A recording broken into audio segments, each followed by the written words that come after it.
out there. Flats' yearly revenue mainly relies on 5 sources: YouTube ads, Twitch sponsors, Twitch subscriptions, and TikTok ads. Flats has 3 YouTube channels: his main channel, his commentary channel, and his clips channel. However, I won't be calculating the income of his clips channel because it's just so minuscule, and you'll see what I mean. To explain how YouTube monetization works, YouTube pays directly from their ad revenue in terms of how many views a video gets. There's this term, CPM, which stands for cost per mil. In other words, how much money is earned for every 1,000 views. CPM can vary a lot in general, but for Overwatch creators, the CPM is usually $3. However, if the video is much longer in length, the CPM is usually higher because you can put more ads in a longer video, and if people watch that video, it's gonna pay more. Flats' main channel is on the longer side video-wise, but nothing crazy. I'm gonna assume a $4 CPM. Checking his views via Social Blade, he got 14.17 million views in the last month. However, there's also another factor that I haven't talked about, being YouTube Shorts. To make things more complicated, he posts his shorts on all his channels, and shorts make a lot less than regular long-form content.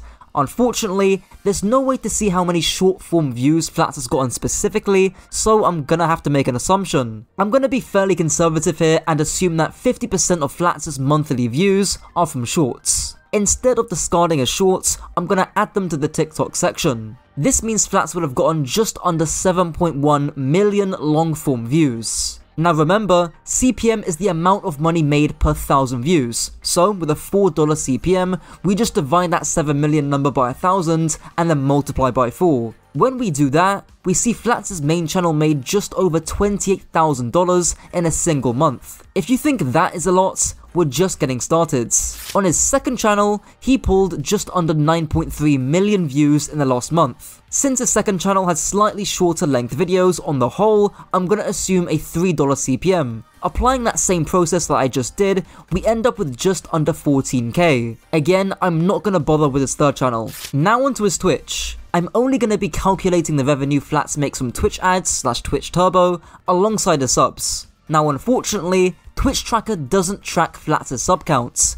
It does for streamers like Super, who has just over 4,000 subs, and considering that Flats and Super are pretty comparable in terms of the live viewers they get, I'm going to be slightly conservative and assume that Flats has 3,500 monthly subs. Now Flats is also ranked as a top 300 streamer, meaning he's almost certainly on a higher Twitch sub cut. For those who don't know, Twitch takes 50% of the money you get from subs. However, if you're a super big streamer, Twitch only takes 30%. Doing the math, which is simple, Flats earns $12,250 monthly from subs alone. Of course, I'm also assuming that these subs are all tier 1 and are worth $5 each, but it should be a good median number between the cheaper Prime subs and the more expensive tier 2 and tier 3 subs. Now to calculate the revenue Flats earns from Twitch ads. Spylo, another Overwatch creator who's been public about his income before, told me that he gets $40 on average for every 5-hour stream just from ads. Spylo, if you're watching this, I hope you don't mind me sharing this. Now the great thing about this number is that this $40 per 5-hour figure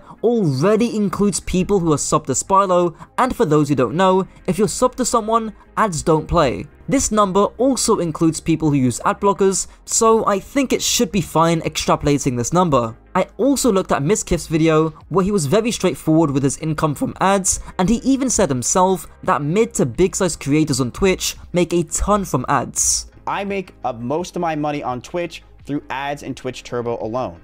People like to claim that Twitch is this place of just, stealing your money in 50-50 splits, and they do, trust me. But at the same time, their ad revenue is absolutely fantastic for mid to big size creators, and it results in a lot more money for us. But I run about 3 to 4 minutes of ads an hour through those 85 hours, resulting in $54,000 in total, which is a ton of money. Now Spylo's average viewers in the last month are about 200s. Flats' is 3,400s. If we were to extrapolate Spylo's numbers to Flats, for the same 5-hour stream, Flats would make $680. That is an hourly rate of 136. Thankfully, Twitch Tracker shows the hours streamed per month, and because September hasn't finished, I'll just use the hours from August, where he streamed for 201 hours. Doing 136 times 201, we get $27,336. Just to double check, I even extrapolated Mizkif's number of $54,000 back to Flats, scaling in terms of hours and viewers. Doing that, I got about $24,000, so I'm within a pretty good ballpark figure. Not to mention, Flats is likely making much more money than that, because on Twitch, you can drastically change how many ads you put for your viewer. Spilo even told me that he barely runs any ads on his Twitch channel, and that Flats is likely running double or even triple his ad rate, which could mean double or triple the money earned. Mizkif even said that he only runs a few minutes of ads per hour, where in a different reality, you could run up to 15 to 20 minutes of ads per hour, tripling that 27k number, and you end up with over 78 grand. However, I don't watch Flats' stream. I don't want to go around asserting that he runs super aggro ads, when in reality, I just don't know. However, I will calculate a total yearly number at the end, assuming he were to run triple the ads that Spilo or Mizkif does. Now onto Twitch sponsors. Thankfully, this number is super easy. Devin Nash, a Twitch connoisseur, helped to make a tool that calculated Twitch sponsorship money based on size and how much they promoted it. Flats has a GamerSup sponsor in the info section of his Twitch, and he also has a GamerSups command in his stream. Unfortunately, I didn't see a chatbot rotation watching back a stream that promoted GamerSups or anything on screen that promoted GamerSups either. So, plugging those metrics in, the calculator gave between 5 and 10 grand a month. We'll just go in the middle and say $7,500 a month. Last but not least, his TikTok and his YouTube Shorts. I already assumed a 50-50 split between long form and short form content, meaning that would be around 11.5 million short-term monthly views. I'll come back to this number later. As for his TikTok, Social Blade does not give a view figure. However, they do give the monthly likes a creator gets, and for Flats, that's 1.9 million. Considering that the like to view ratio is about 1 like per 9 views, we just multiply 1.9 million likes by 9, and that's around 17 million views. But what's the CPM? Thankfully, Hank Green shared a bit of knowledge about this. For me, if you average all of this out on YouTube, when I get a share of all of the revenue generated by all YouTube shorts on YouTube, I get a roughly 11-cent CPM. On 41 million views last month, I made $4,400. On TikTok, where only videos longer than a minute are monetized and I get some share of ad revenue, I do not know what the percentage is, but I get something, and it might go away at any moment because they haven't said what it is, and it's called the Creativity Program Beta. For me, and this is going to be different for every person because you have a different proportion of videos longer than a minute to shorter than a minute, I make a 10-cent CPM. Last month, I made $3,600 on 37 million views. Now I know that generalizing Hank Green to an Overwatch creator isn't really that accurate.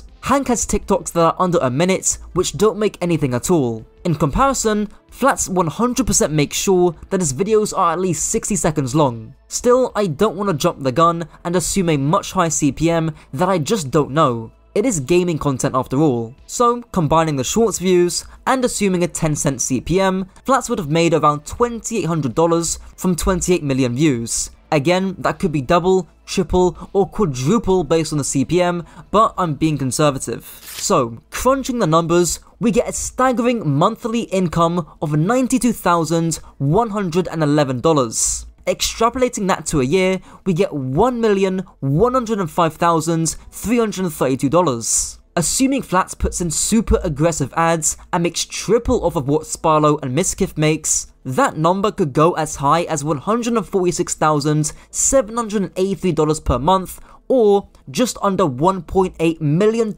yearly. And this is a fairly conservative guess. Keep in mind, I didn't include smaller sources like his Instagram Reels, his Twitter Blue ad payments, his Clips channel, potentially previous sponsorships, donations he gets on stream, or YouTube memberships. Now, there is 2 big caveats. The first is that extrapolating income from month to year is super hard to do because the amount you can make can drastically change from month to month. There's a few reasons for this. The first is viewership figures, and you can see how sporadic Flats' viewership is, and that also applies to YouTube. Moreover, creators earn a lot more in the winter because of increased ad rates. The amount of money you make on your ads goes up because it's the holiday season. This is when people are trying to push as many ads to Twitch as possible to make money. So September, October, November, and December are huge months for Twitch streamers to get their ad revenue, and it skyrockets all the way till Christmas Day.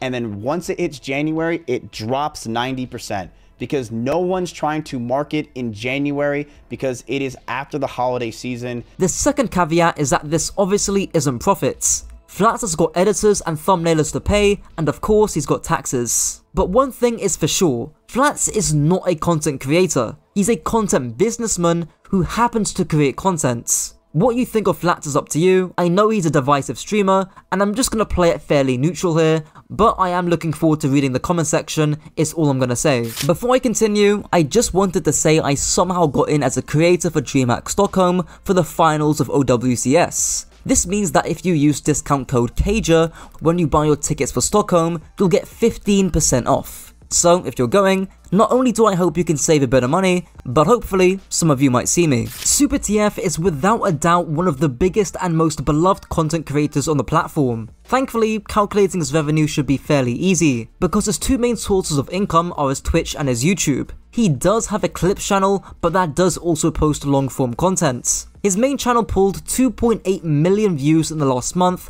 and assuming a normal CPM of $3, that's $8,400 monthly. His Clips channel pulled 230k in the last month, but assuming half of those are from shorts, that's 115k in the last month, or about $345 extra. I'm not gonna bother calculating shorts revenue because it's basically nothing. Now onto his Twitch. Again, Super likely has the highest sub deal and has 4,045 current active subs. It's probably slightly changed by the time I'm editing this. Doing the math, that's $14,157. In terms of ad revenue, Super of course also runs his ads. Assuming the same math as Spilo, SuperTF averaged 4,200 viewers in the last month, which is a multiplier of 21 from Spilo. 21 times Spilo's rate of 40 is $840 for every 5 hours streamed. Now Super streamed 201 hours this month, but we'll round it down to 200.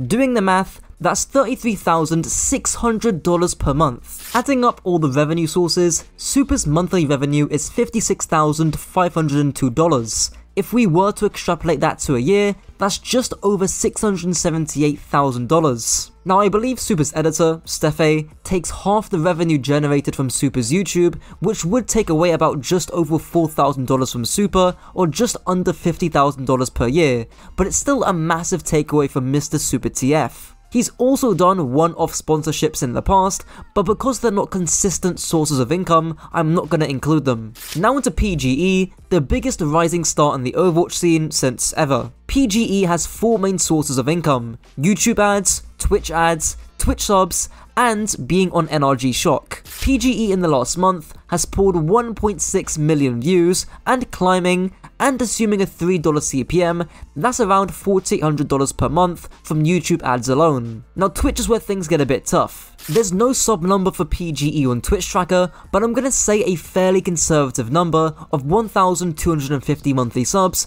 which I'm saying is conservative considering he's just outside the top 1,000 streamers. I don't think he's on the 70-30 contract yet, because of how quick and explosive his blow up was either. Okay, Future Cager coming in here again. I was wrong about PGE not getting that 70-30 split, because you actually just need 300 monthly subs or tier 1s to get on that 70-30 split, which PGE almost certainly has, so ignore what I say about the monthly sub money, I'll just change it in the edits. Overall, doing the math, I'm estimating PGE makes $3,125 monthly from subs. Now for the ads. Again, using Spilo's rate of $40 for a 5-hour stream, PGE would make about $320 for the same 5 hours. He streamed 192 hours in August, and doing the math, he's making $12,228 off Twitch ads. Now that number does sound insane to me because of how recent PGE's rise was, but considering he streams a ton and gets over 1,000 views, even half of this number is still a lot of money from ads. Lastly, PGE is also on Team NRG Shock, who do actually pay their players contracts. However, it's not going to be much, and it's also hard to estimate a contract. it could be a few $100s up to $2,000. We know this because Rakatac actually leaked Kellen's monthly salary, which I believe was $1,800 a month. To be conservative, I'm gonna say PGE makes $500 monthly from the shock. Adding all this together, and that's $20,713 monthly, or $248,556 yearly. Of course, he's got editors to pay, as well as taxes and other expenses, so his profit is likely a lot less than this. J3 is not someone I wanted to go over because of how many different income sources he has, but let's do it. His first channel pulls in 12 million views monthly, but a lot of it is from shorts, so again, assuming a 50-50 split, that's 6 million long-form views. I actually think the CPM on his videos is quite high, because hardly any of his videos are below 15 minutes, so I'm gonna assume a CPM of $4. Doing the math, and that's $24,000 every month. His second channel pulled 6.1 million views in the last 30 days, but again, he also uploads shorts, so let's say 3 million long form views monthly with a CPM of $3.5 because his videos are fairly long. That's $10,500 per month. His third channel, More J3, got 500k views in the last 30 days with no shorts. Again, I'll assume a $3.5 CPM, which is just under $2,000. Adding his shorts views together, i.e. the other half of the view counts, and assuming a CPM of 10 cents, he's earning about $900 from shorts. Adding in his TikTok, using the same like to view ratio I used in the flat section, and that's about an extra $800. Now onto his Twitch. Now his sub count isn't public, but it was, and you can see he pulled quite a lot of subs. However, I'm going to be conservative and use the lowest number here, being from May 2022 with 3,400 subs. Doing the math, that's $11,900 on subs alone. For Twitch ads, based on Spalo's numbers, that would be an extra $15,000 monthly. Adding all the numbers, J3's estimated monthly revenue is $64,850 or just under 800k yearly. Again, he definitely has a big team of editors to pump out his shorts and his long-term content, so this isn't profit, it's just revenue. I will also say he made $500,000 from Twitch subs back in the leaks as well, so who knows where that number is now. Lastly, I want to cover Emong as one of the oldest Overwatch veterans in the game. This one is going to be long. Emong's got 4 channels, but I'm excluding the last one because the view counts are pretty low in comparison to his other channels, and a lot of his videos are short form, which don't make anything. Emong's first channel pulled 3.2 million views, but assuming half are shorts, that's 1.6 million, and assuming a $4 CPM from pretty lengthy videos, that's around $6,400 per month. Emong's second channel pulled just over 2 million views, but going through the same process and assuming a $3 CPM, he's making around $3,000 on that channel. And lastly, Emong's third channel has fairly lengthy videos, so I'm gonna assume a $3.5 CPM, and he pulls 160k views monthly, meaning about $560 from this channel. Now onto Emong's Twitch. Thankfully, his Twitch tracker does have his sub count stated, and he's been a large streamer for a very long time, so I'm gonna assume he's on that 70-30 contract. Doing the math, and he's making about $9,000 from subs. Emong's viewers in the last month were about 4,000, so again, using Spylo's $40 number, Emong is making around $30,000 from ads. Again, this number just seems insane to me, but it's probably around 25k if I were to lowball it. Emong also has a sponsor deal with GamerSupps, but it seems like it's only a command. Plugging that into Devin Nash's tool, and I'll take the middle ground figure of about $9,000 a month. Lastly, his TikTok. I'm not gonna bore you with the details about the view counts, but it's about $900 a month, including the views I assumed were shorts. Adding all this together, and it's about $53,860 monthly, or about 650k if extrapolated yearly. So I'm gonna end this video off with a bit of commentary. First off, keep in mind, these are just ballpark figures, and to be honest, I lowballed the TikTok one, but I hope this video showed that these creators are not creators. They're businesses with a personality, and they've got a vetted interest in doing and saying what makes them money. Whether you think it's right that any creator, not just Overwatch, makes this much money doing the content they do is up for you to decide. Personally, when a big creator complains about Overwatch, I don't really have much empathy towards them because I literally can't relate to them. They're in a completely different financial universe doing the most desired job in the developed world. About in April 2023, I got a lot of backlash for a sarcastic tweet, which included a screenshot of J3's sub revenue. Of course, my tweet doesn't invalidate his complaints or make his points incorrect about Overwatch. Obviously not. The point I was making is that if I were a big creator of any game, not just Overwatch, and I ever got upset about the game itself, I would just open up my bank account or my stocks and sharings account and see that I have 6 or even 7 figures. I would literally do what KSI did when he received hate comments. But of course, that mentality only applies to some people. That's it for the video. I didn't upload for 2 weeks since I got ill, but here we are. Anyways, if you enjoyed, check out these videos on screen somewhere or in the top right, and as always, let me know your thoughts down below. Until next time.